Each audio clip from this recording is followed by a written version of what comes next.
मार्गदर्शन परीक्षा दृष्टि में बहुत बहुत स्वागत है आपका। आज हम आपके बीच में हैं ऑप्टिक्स के एक बहुत महत्वपूर्ण टॉपिक प्रकाश के वर्ण विक्षेपण के साथ। वर्ण शब्द का शाब्दिक अर्थ होता है रंग। प्रकाश का रंग का विक्षेपित होना यानी अलग अलग हो जाना, प्रकाश के रंगों के अलग होने की घटना है। इससे स्पष्ट पता चलता है प्रकाश शायद रंग रखता है और प्रकाश का रंग अलग होता है। तो सबसे पहले ये जानना होगा प्रकाश का कौन कौन रंग रखता है। और यहाँ प्रकाश शब्द का जब उल्लेख किया जा रहा है तो प्रकाश शब्द का उल्लेख हो रहा है श्वेत प्रकाश के लिए। श्वेत प्रकाश कहने का सेंस होगा सूर्य का प्रकाश, अर्थात भौतिकी में जब कहीं सीधे प्रकाश लिखा हो तो इसका अर्थ हम समझेंगे Surya Prakash. Sir Isaac Newton ने प्रकाश के वर्ण विक्षेपण की खोज की थी और इन्होंने महज प्रिज्म के उपयोग से ऐसा किया था। अब इसके आधार पे उन्होंने प्रकाश के वर्ण विक्षेपण की घटना को स्पष्ट करते हुए बताया, जब श्वेत प्रकाश की किरण किसी प्रिज्म से होकर गुजरती है, श्वेत प्रकाश की किरण किसी प्रिज्म से होकर के गुजरती है तो वह अपने अवयवी रंगों में पृथक हो जाती है। इस घटना को प्रकाश का वर्ण विक्षेपण कहते हैं। अब यहाँ सवाल दो उठता था, शुरुआत में न्यूटन साहब ने क्या क्या सोचा होगा। जब प्रकाश की किरण प्रिज्म से होकर गुजर रही है तो 7 रंग बन रहे हैं सामने के पर्दे पर, स्क्रीन पे, जिस पे ये 7 रंग प्राप्त हुआ उसको स्पेक्ट्रम कहते हैं, वर्णपट कहते हैं। इससे 2 तथ्य सामने आता था। एक यह कि शायद प्रिज्म की यह विशेषता है कि वह रंग को उत्पन्न करता है। दूसरा यह तथ्य सामने आता था कि श्वेत प्रकाश 7 रंगों का मिश्रण है। अब विविध प्रयोग के आधार पर उन्होंने यह सिद्ध किया कि प्रिज्म रंग उत्पन्न नहीं करते, अर्थात श्वेत प्रकाश ही 7 रंगों का सम्मिश्रण है। इसके लिए उन्होंने न्यूटन डिस्क बनाया, अनेक प्रकार के प्रयोग किया। हम इसकी चर्चा यहाँ नहीं कर रहे हैं। तो हमें ध्यान में रखना है प्रिज्म रंग उत्पन्न नहीं करते, श्वेत प्रकाश 7 रंगों का मिश्रण है। 7 विभिन्न रंगों के तरंग मिलते हैं तो श्वेत प्रकाश पैदा करते हैं। और अब जब हमने जिक्र किया कि ये 7 तरंग हैं जो मिलते हैं, तो स्वाभाविक है तरंग के वेव के अंग कौन कौन होते हैं। मूल रूप से जो वेव के अंग हैं वो तरंग लंबाई हैं, लैम्डा से हम सूचित करेंगे। तरंग लंबाई या तरंग दैर्घ्य, दोनों को लैम्डा वेवलेंथ से। इसके बाद होता है वेलोसिटी, भी से या सी से सूचित होता है। प्रकाश का वेग को सी से सूचित करते हैं। वेलोसिटी है तो भी से भी सूचित कर सकते हैं। इसकी आवृत्ति होती है, आवृत्ति को न्यू से सूचित करते हैं। तरंग के अंग है ये सब पार्ट्स, यानी तरंग के कौन कौन से अंग होते हैं। इसके बाद इसका आयाम होता है, लेकिन हम यहाँ ज़्यादा इसकी चर्चा नहीं करेंगे। यहाँ हम मूल रूप से चर्चा करेंगे आवृत्ति की, तरंग लंबाई की और तरंग वेग की। आवृत्ति न्यू, ये है हमारा आवृत्ति। तरंग लंबाई लैम्डा, भी वेलोसिटी या सी से भी वेलोसिटी का जिक्र करेंगे। एक और चीज़ ध्यान में रखना है, प्रिज्म जिस पदार्थ का बना होता है, प्रिज्म के पदार्थ का अपवर्तनांक होगा। अपवर्तनांक की परिभाषा हम लोग ऐसे जानते होंगे, फिर भी समझते हैं। निर्वात में प्रकाश के वेग और किसी माध्यम में प्रकाश के वेग का जो अनुपात होता है, अपवर्तनांक एक अनुपात है। किसका अनुपात है? प्रकाश के वेग का। निर्वात में या शून्य में प्रकाश के वेग और माध्यम में प्रकाश के वेग के अनुपात को अपवर्तनांक कहते हैं। इसे प्रायः म्यू से सूचित करते हैं, C0/Cm। सी नॉट का अभिप्राय हुआ velocity in light in vacuum, Cm का अभिप्राय हुआ velocity of light in medium. तो इस प्रकार से हमें ध्यान में रखना है, म्यू होता है यानी अपवर्तनांक सूचित हो रहा है, और अपवर्तनांक किसका होता है? प्रिज्म के पदार्थ का। लैम्डा क्या है? तरंग लंबाई है। किसका है? प्रकाश के रंग जो हैं उनके तरंग, प्रकाश का तरंग का है वह। भी क्या है? तरंग का वेग है। अब हमने देखा कि श्वेत प्रकाश जब प्रिज्म से होकर गुजरता है तो 7 अवयवी रंगों में टूट जाता है। इसको हम प्रकाश का वर्ण विक्षेपण कहते हैं। ये अवयवी रंग कौन कौन हैं? तो इसे सामान्यतः अंग्रेजी में याद रखते हैं विवग्योर, और हिंदी में कहते हैं वै नी आह पी ना ला। वै नी आह पी ना ला। बैगनी, नीला, आसमानी, हरा, पीला, नारंगी, लाल। अब यहाँ देखिए नीला और आसमानी, आसमान का रंग तो नीला ही होता है, लेकिन यह नीला कहने का सेंस है गाढ़ा नीला, नील की तरह नीला। और बैगनी तो बैगनी, नीला, आसमानी, हरा, पीला, नारंगी, लाल। वायलेट अंग्रेजी में कहते हैं विवग्योर, violet, indigo, blue, green, yellow, red. इसमें ध्यान में रखना है श्वेत प्रकाश की तरंग लंबाई 4000 एंगस्ट्रॉम से लगभग 7800 एंगस्ट्रॉम के बीच में होता है। ध्यान में रखना है, 1 एंगस्ट्रॉम 10 के पावर -10 मीटर और 4000 एंगस्ट्रॉम से 7800 एंगस्ट्रॉम के बीच में है हमारा श्वेत प्रकाश की तरंग लंबाई। अब इसमें माध्य में लगभग बीच में पड़ता है पीला रंग, इसलिए पीला रंग को माध्य रंग कहेंगे। अगर हमसे ये पूछा जाए किस रंग को माध्य रंग कहेंगे, पीला रंग को माध्य रंग कहेंगे। और माध्य रंग प्रकाश का जो तरंग लंबाई है श्वेत प्रकाश का वो 4000 एंगस्ट्रॉम से 7800 एंगस्ट्रॉम के बीच में है। इससे कम रहने पर, 4000 से कम रहने पर परावैगनी कहते हैं और 7800 से अधिक रहने पर उसको अवरक्त कहते हैं। ये हमारा है एक था प्रकाश के वर्णविक्षेपण की घटनाएं। अब थोड़ा सा हमको समझना पड़ता है विचलन कोण किसको कहते हैं। तो सबसे पहले हमें विचलन कोण से पहले एक प्रिज्म को समझना पड़ेगा। प्रिज्म कई तरीके से परिभाषित होते हैं, लेकिन एक सामान्य प्रिज्म की बात जब आएगी तो सामान्य प्रिज्म में 5 पृष्ठ होते हैं और 5 जो इसके पृष्ठ हैं इनमें से 3 पृष्ठ आयताकार होते हैं, 3+2। 3 पृष्ठ आयताकार होते हैं, 2 पृष्ठ त्रिभुजाकार होते हैं। आपको ये जो बोर्ड पर जो फिगर दिखाई दे रहा होगा ABCDEF, तो इसमें 3 पृष्ठ आयताकार कौन कौन है? ABCD, AFED और BFCE। तो वही त्रिभुजाकार पृष्ठ कौन है? तो ये जो दिखाई दे रहा है वह त्रिभुजाकार पृष्ठ है। तो इसे इस तरह से हम समझते हैं एक प्रिज्म का एक सामान्य है। देखिए ऐसे ये त्रिभुजाकार पृष्ठ दिखाई दे रहा है और एक ठीक इसके पीछे है आयताकार है, ये आयताकार है, ये आयताकार है। तो इस तरीके से त्रिभुजाकार पृष्ठ अपोजिट एक दूसरे के हैं और आयताकार पृष्ठ जो हैं वो एक दूसरे को यानी संलग्न हैं, घेरे हुए हैं। तो अब प्रिज्म के कोई प्रिज्म के लिए अगर मान लेते हैं कि ये प्रिज्म है तो इसके अपवर्तक पृष्ठ, यहाँ से प्रकाश की किरण गई, यहाँ आई, यहाँ आई, तो इसमें हमने क्या देखा कि 2 बार अपवर्तन की क्रिया है। हवा यानी एक माध्यम प्रिज्म के इधर है, एक माध्यम प्रिज्म का है। तो अगर हमसे ये पूछा जाए कि प्रकाश की किरण जब प्रिज्म से होकर गुजरती है तो कितना बार अपवर्तन होता है? 2 बार होता है। किस किस पृष्ठ से हो रहा है? इस पृष्ठ से हो रहा है, इस पृष्ठ से हो रहा है। तो एक प्रिज्म में प्रायः 2 अपवर्तक पृष्ठ होते हैं, 2 बार अपवर्तन होता है। दोनों अपवर्तक पृष्ठ के बीच के कोण को हम कहते हैं प्रिज्म का कोण। प्रिज्म का कोण का अभिप्राय हो जाएगा दोनों अपवर्तक पृष्ठ के बीच के कोण। अब जरा सा देखते हैं, यहां हमने देखा कि एक किरण इसमें प्रवेश किया, यहां प्रवेश करने के बाद ये मुड़ेगी, विरल माध्यम से सघन माध्यम में आ रही है। इसके आपतन बिंदु पर जब हमने लंब डाला है तो यह लंब की ओर मुड़ जाएगी। जाना चाहिए था सीधा, लेकिन सीधा न जाकर के यह टेढ़ा हो गया। इसके बाद फिर अब सघन से बाहर निकल रही है, विरल की ओर आ रही है, डेंसर से रेयरर में आ रही है। फिर इस जगह पर भी अपवर्तन की क्रिया होगी। फिर एक बार क्या होगा, इस पे लंब डाला, जाना चाहिए था इसको ऐसे सीधा, लेकिन इस बार अविलंब से दूर भागेगी।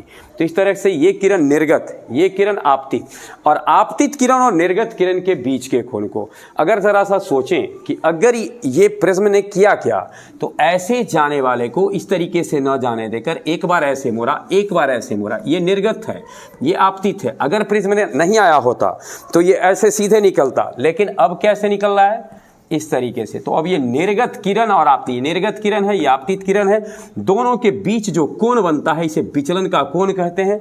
इसे प्रायः डेल्टा से सूचित करते हैं। और किसी पतले प्रिज्म के लिए डेल्टा मिनिमम यानी न्यूनतम विचलन कोण का फॉर्मूला अभी फिलहाल हम ध्यान में रखेंगे। मिनिमम विचलन के लिए होता है म्यू माइनस 1 इंटू ए। ये था हमारा विचलन का कोण, हमने जिक्र किया। एज का जिक्र, एज आप जिक्र करेंगे तो ए से आशय हो जाएगा प्रिज्म कोण का, विचलन का कोण का आशय हो जाएगा आपतित किरण और निर्गत किरण के बीच का कोण। अब एक नज़र डालते हैं हम पदार्थ के अपवर्तनांक और तरंग लंबाई के बीच के रिश्ते को। तो जब हम पदार्थ के अपवर्तनांक और तरंग लंबाई के बीच का ग्राफ खींचेंगे तो देखिए जैसे जैसे तरंग लंबाई बढ़ते जाएगी, अर्थात दूसरे शब्दों में कहें जैसे जैसे अपवर्तनांक बढ़ते जाएगा वैसे वैसे तरंग लंबाई घटते जाएगी। तो इस प्रकार से देखते हैं कि लैम्डा इन्वर्सली प्रोपोर्शनल है म्यू के। ध्यान से देखें, वेग सीधा समानुपाती लैम्डा के, लैम्डा समानुपाती 1/म्यू के, और ये समानुपाती 1/डेल्टा के। इसे क्या क्या पता चलता है? वेग उसका अधिक होगा जिसका लैम्डा अधिक होगा, जिसका लैम्डा अधिक होगा उसका विचलन कम होगा, अर्थात जिसका लैम्डा अधिक होगा उसका वेग अधिक होगा और उसका विचलन कम होगा, और उसके लिए अपवर्तनांक भी कम होंगे।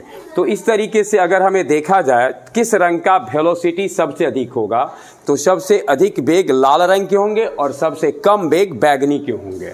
अगर हमें रंगों का क्रम सजाना पड़े वेग के अनुसार तो VR, VI, VB, VG,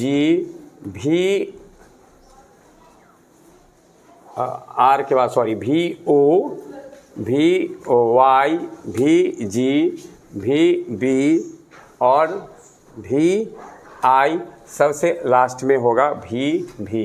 यानी सबसे कम वेग आपको होगा वायलेट का, सबसे अधिक वेग होगा रेड का। सिमिलरली तरंग लंबाई इसी के अनुसार चलता है। तो lambda R, lambda O, lambda Y, lambda G, lambda B, lambda I और लैम्डा V। ठीक इसके विपरीत देखिए ये सब म्यू और डेल्टा कब आता है? आप पलट दीजिए। Mu R, mu O, mu Y, mu G, mu B, mu I, mu V। और डेल्टा को भी इसी तरीके से, यानी delta R, delta O, delta Y, delta G, delta B, delta I और डेल्टा V। इस प्रकार से ये फॉर्मूला हमको ध्यान में रखना है। V directly proportional to lambda, lambda directly proportional to mu और V directly proportional to lambda, V and lambda inversely proportional to mu and inversely proportional to delta. ये थे हमारे कुछ प्रमुख चीज़। अब हम देखते हैं वर्ण विक्षेपण में देखते हैं दो घटना घटती है, एक विक्षेपण की, एक विचलन की। तो अगर हमें विक्षेपण और विक्षेपण रहित विचलन प्राप्त करना होगा, विचलन रहित विक्षेपण प्राप्त करना होगा, तो हमें क्या करना पड़ेगा? कोणीय वर्ण विक्षेपण हमारा अगला टॉपिक है। कोणीय वर्ण विक्षेपण यानी एंगुलर डिस्पर्सन्स। ये क्या है? ये प्रिज्म है, प्रिज्म से होकर के ये प्रकाश गुजरने के बाद विचलित हो गया है। हमने 3 कलर का, यानी एक रेड जो सबसे अधिक तरंग लंबाई का, सबसे अधिक वेग का, माध्य कलर और सबसे कम तरंग लंबाई और सबसे कम वेग का वायलेट को लिया है। कोणीय वर्ण विक्षेपण कहते हैं किन्हीं दो रंगों के निर्गत किरण के बीच का कोण, किन्हीं दो रंगों के निर्गत किरण के बीच का कोण। अब जैसे यहाँ R और Y के बीच के कोण को भी कह सकते हैं, R और V के बीच जो निर्गत किरणों के बीच का जो कोण बनेगा उसको भी कह सकते हैं। ध्यान में रखना है, कोणीय वर्ण विक्षेपण का आशय होता है किन्हीं दो रंगों के निर्गत किरण के बीच का कोण। निर्गत किरण ये है।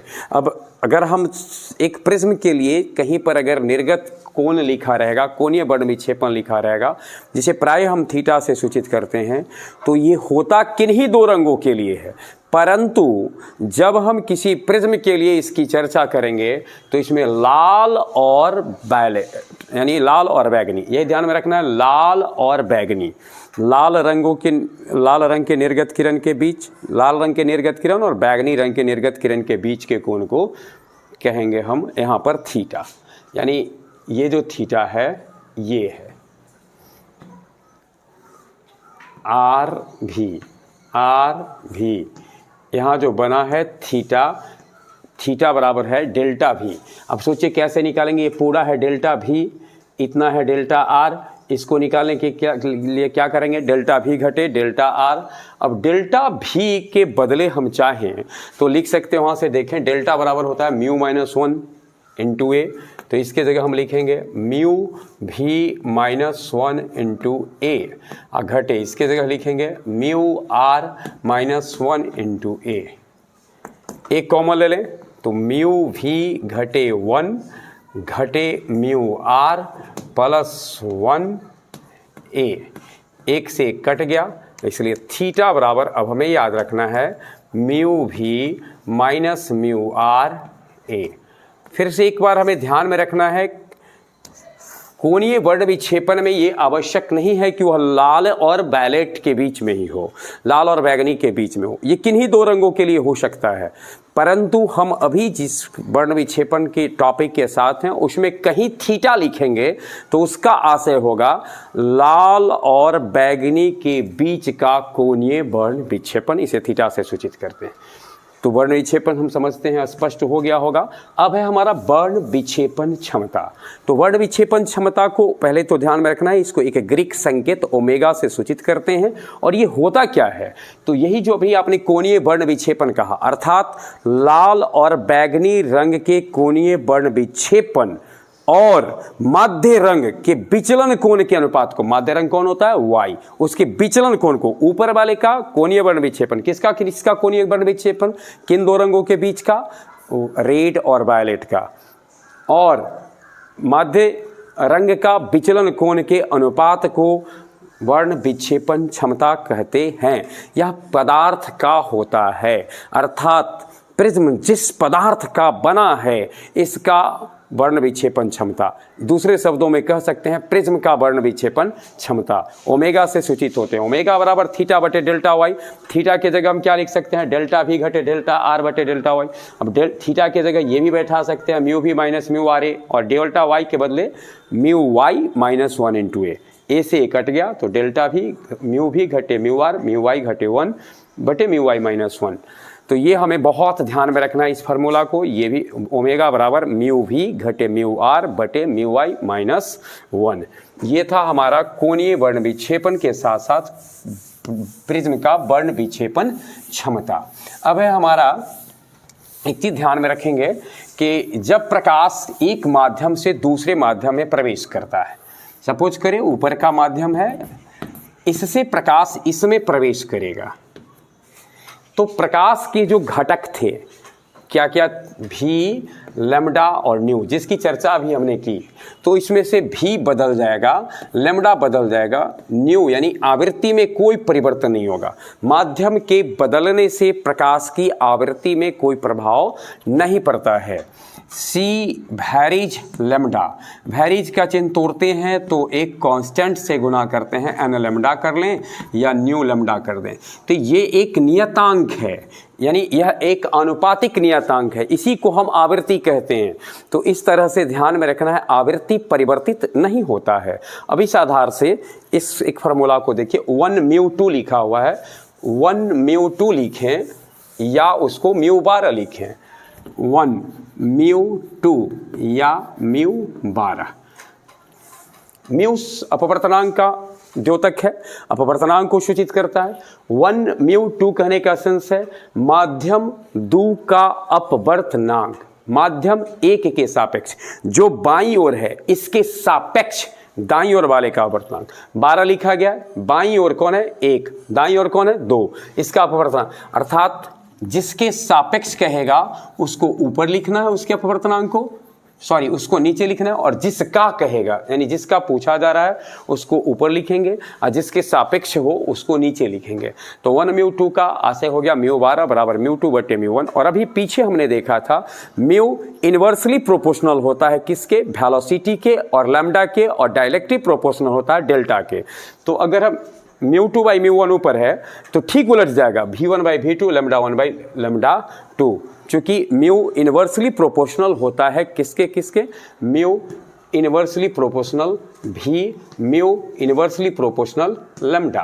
तो इस प्रकार से ये फार्मूला हमें ध्यान में रखना है, 1 म्यू 2 बराबर μ2 बाई μ1 बराबर v1 बाई v2 बराबर λ1 बाई λ2। और बहुत बार पूछता है प्रकाश जब माध्यम परिवर्तित करता है तो उसका कौन सा भाग है जो परिवर्तित नहीं होता है, नहीं बदलता है। ध्यान में रखना है, फ्रीक्वेंसी, आवृत्ति नहीं बदलता है। प्रकाश के तरंग सिद्धांत से किसी पदार्थ के वर्ण विक्षेपण क्षमता या किसी माध्यम की वर्ण विक्षेपण क्षमता की परिभाषा दी गई तो बताया गया कि किसी पदार्थ का या किसी माध्यम की जो वर्ण विक्षेपण क्षमता है वह पदार्थ के अपवर्तनांक को तरंग दायरे के सापेक्ष अवकलित कर दें, यानी तरंग दैर्घ्य के साथ परिवर्तन की दर है। परिवर्तन की दर है किसका, यानी ओमेगा परिवर्तन दर है किसका, पदार्थ का अपवर्तनांक का या माध्यम के अपवर्तनांक को किसके रेस्पेक्ट में, लैम्ब्डा के रेस्पेक्ट में डिफरेंशिएट कर दे, यानी परिवर्तन दर है। अब म्यू के संदर्भ में कूसी नामक साइंटिस्ट ने फार्मूला दिया था म्यू बराबर a plus B by lambda square, जहां a और b कांस्टेंट है, नियतांक है। तो इस तरीके से यहाँ बैठा दें, d का म्यू की जगह बैठाइए a plus B by lambda square D lambda, अलग अलग D A by D lambda plus D B by lambda square by D lambda. Constant term का डिफरेंशिएशन 0 होता है इसलिए 0। इसमें से b बाहर कर दें, b D 1 by lambda square by D lambda, b ये ऊपर चला जाएगा d लैम्ब्डा का पावर -2 बाई डी लैम्ब्डा। अब हम जानते हैं x के पावर n का होता है d x n D X N X n -1। तो इस आधार से हो जाएगा -2 लैम्ब्डा का पावर -2 घटे 1 माइनस, और ये b तो था ही b इंटू, तो -2b और लैम्ब्डा का पावर 3 नीचे लाएंगे तो 3। तो इस प्रकार से ओमेगा बराबर हो गया हमारा -2b बटे लैम्ब्डा क्यू। ये प्रकाश के तरंग सिद्धांत से प्रकाश के माध्यम के वर्ण विक्षेपण क्षमता का व्यंजक होता है, सूत्र होता है। अब है हमारा वर्ण विक्षेपण यानी विक्षेपण रहित विचलन या विचलन रहित विक्षेपण प्राप्त करने के लिए प्रिज्म को कैसे संयोग करेंगे, बहुत महत्वपूर्ण टॉपिक है।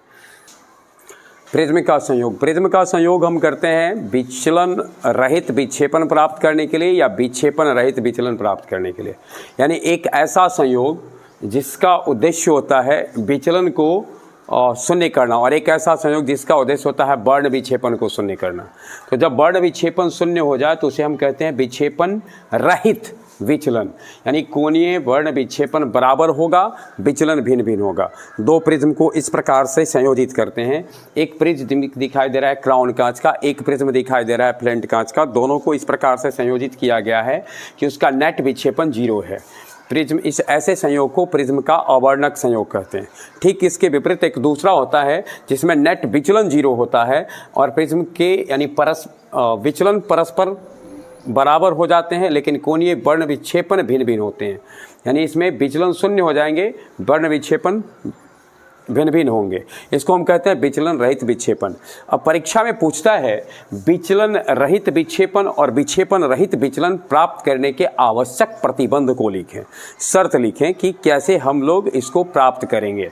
दो प्रिज्म लेंगे इसके लिए, एक प्रिज्म है क्राउन कांच का, एक प्रिज्म है फ्लेंट कांच का। तो इसके लिए दो प्रिज्म लेंगे और दोनों को चित्रानुसार व्यवस्थित कर दें। क्राउन कांच के लिए जो भी है प्रिज्म का जो कोण है उसको ए, प्रिज्म के लिए इसमें हम विचलन के लिए डेल्टा इस्तेमाल करेंगे, इसके लिए जो अपवर्तनांक होगा उसको म्यू इस्तेमाल करेंगे। और जब जब डैश आ जाएगा इसके लिए देखिए ए प्रिज्म कोण होगा, इसका डेल्टा विचलन कोण होगा, म्यू अपवर्तनांक होगा, इसके लिए ए डैश प्रिज्म कोण होगा, डेल्टा डैश विचलन कोण होगा और म्यू डैश अपवर्तनांक होगा। तो ध्यान में रखेंगे जहां हमने डैश का इस्तेमाल किया होगा उसका अर्थ हो जाएगा कि यह फ्लेंट कांच के लिए है, क्राउन कांच के लिए ए का। फिर से ध्यान में रखना है हमको, दो प्रिज्म लेते हैं, दोनों प्रिज्म को एक दूसरे के साथ इस प्रकार से व्यवस्थित करते हैं दोनों का पृष्ठ एक दूसरे के, देख रहे हैं इसका आधार नीचे है, उसका आधार ऊपर है, दोनों के अपवर्तक कोण एक दूसरे के विपरीत हैं। और इस प्रकार से जब हम प्राप्त करते हैं तो पहले प्रिज्म से जब श्वेत प्रकाश गुजरा तो यह रेड और वायलेट में, यानी इसके बीच के सातों रंग में विक्षेपित हो गया। लेकिन जब वो दूसरे प्रिज्म से जा रहा है तो फिर से सातों रंग मिल करके श्वेत प्रकाश के रूप में बाहर हो जा रहे हैं।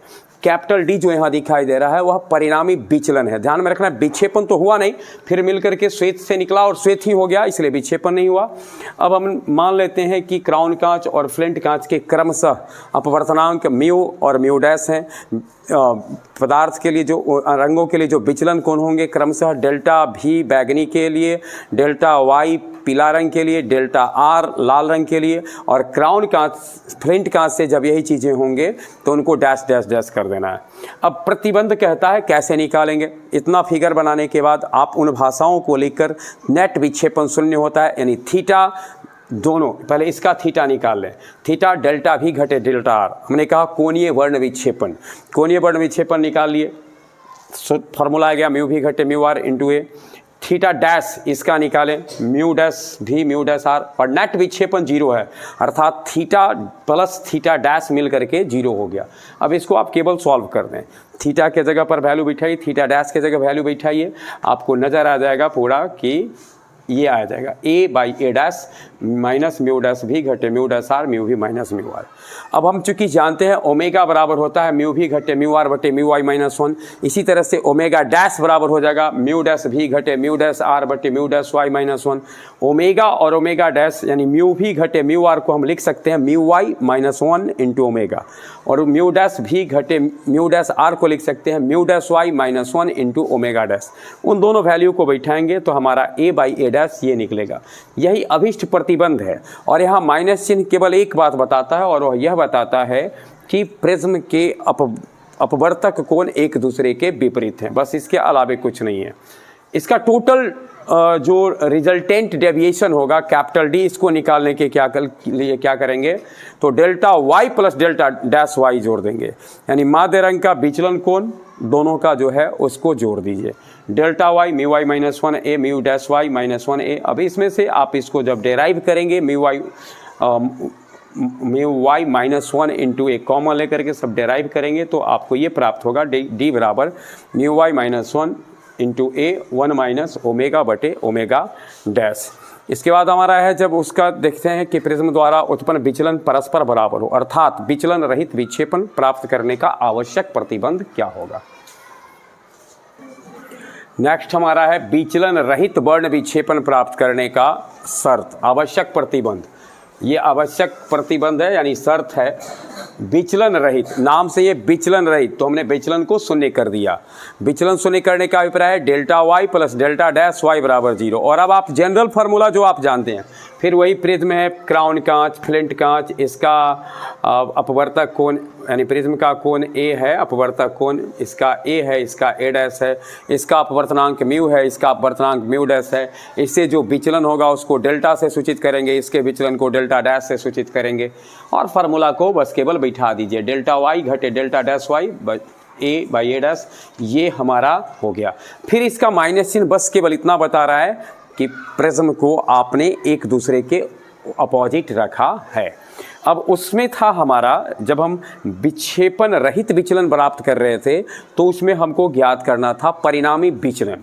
इसमें है विचलन रहित वर्ण विक्षेपण, तो ज्ञात करना होगा परिणामी वर्ण विक्षेपण। परिणामी वर्ण विक्षेपण यानी वही जो थीटा आपने निकाला था, थीटा प्लस थीटा डैश, यानी हमने थीटा लिख दिया, थीटा डेल्टा भी घटे डेल्टा आर इस प्रिज्म के लिए, और इस प्रिज्म के लिए डेल्टा डैश भी घटे डेल्टा डैश आर, फिर डेल्टा भी घटे डेल्टा डैश डेल्टा आर को अगर हम म्यू के रेस्पेक्ट में चेंज करेंगे तो म्यू भी घटे mu R A plus mu dash भी म्यू आर ए। अब आप इसके बाद म्यू भी घटे म्यू आर ए कॉमन ले लीजिए, ए बाई ए डैश बराबर होता है म्यू वाई माइनस वन बटे mu dash Y minus one, और ओमेगा बराबर इतना, ओमेगा डैश बराबर इतना। टोटल जो हमारा omega omega dash A dash by A सबका अगर हम वैल्यू पुट कर देते हैं तो थीटा बराबर प्राप्त होगा mu Y minus one into A omega घटे ओमेगा डैश।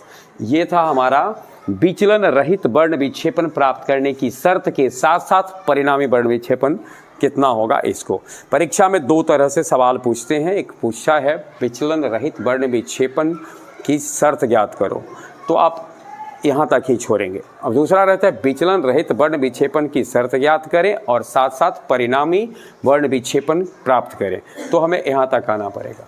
ये था हमारा वर्ण विक्षेपण और उससे संबंधित महत्वपूर्ण बिंदु। बहुत बहुत धन्यवाद।